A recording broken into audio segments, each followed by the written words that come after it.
शिव गुरु परिवार के सदस्यों ने प्रथम शिव शिष्या दीदी नीलम के अवतरण दिवस पर जन्मोत्सव पर फॉरबिसगंज प्रखंड के सेवगंज पंचायत में शिव गुरु परिचर्या का आयोजन किया गया। साथ ही साथ आपको बताते चलें कि वृक्षारोपण कार्यक्रम किया गया। लगभग 251 वृक्ष का जो है रोपण किया गया। साथ ही संरक्षण की भी जिम्मेदारी शिव शिष्य को ही है। शिव शिष्य ही संरक्षण भी करेंगे। क्या कुछ कहा आगे वीडियो में देख।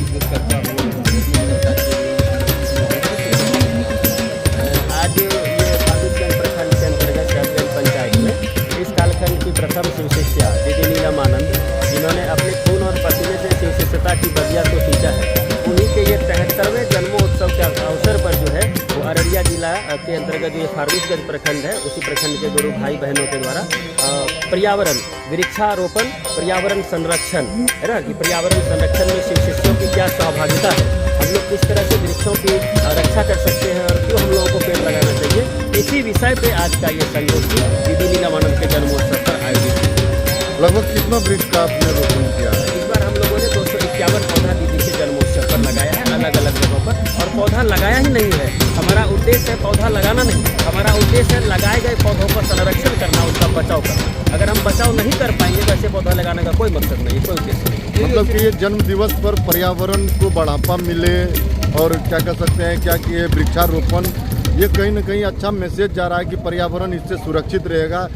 आप तो अपने मानिए वीडियो के माध्यम से जो शिव गुरु भाई बहना है उनको एक ये तो दे सकते हैं कि आप अपने जन्मोत्सव पे बच्चों के जन्मदिन पर या जिस किसी का भी जन्म दिवस मनाते हो, कम से कम 8 या 10 या 11 जो भी जितना हैसियत है उस हैसियत के मुताबिक वो वृक्षारोपण करे। सर, शिव शिष्यता की शुरुआत 1974 से हुई और शिव शिष्यता के जो जनक है साहब श्री हरिंद्रानंद जी, वो हमेशा से कह रहे हैं कि ये शिव की प्रकृति है और शिव की प्रकृति को बचाना हम शिव शिष्यों का धर्म है।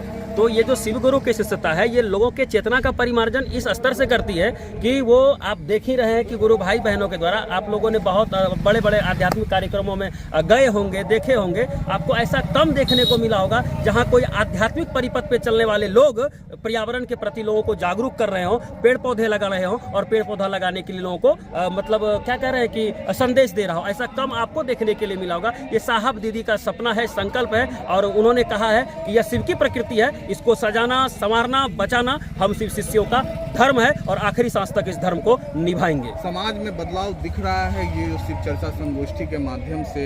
समाज में जो जिस तरह से आप लोग बताते आते हैं समाज में अनुशासित जीवन के तरह व्यवहार करना है, तो समाज में कुछ बदलाव नजर आ रहा है।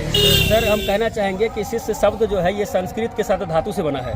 शिष्य शब्द का मतलब ही होता है जो गुरु के अनुशासन से अनुशासित होने योग्य हो, हाँ, जो गुरु का डिसिप्लिन माने। तो आप देख रहे होंगे कि कोई यहाँ प्रशासनिक पदाधिकारी नहीं है और हजारों के तादाद में लोग यहाँ शांत चित्त अवस्था में बैठे हैं और एकाग्रचित्त होकर के लोग शिव शिष्य संगोष्ठी में गुरु भाई बहनों के विचारों को सुना रहे हैं। तो इससे आपको दिख रहा होगा कि लोग अनुशासित हो रहे हैं, कहीं ना कहीं लोगों के जीवन में, इस लौकिक जीवन में शिव का आचरण उतर रहा है।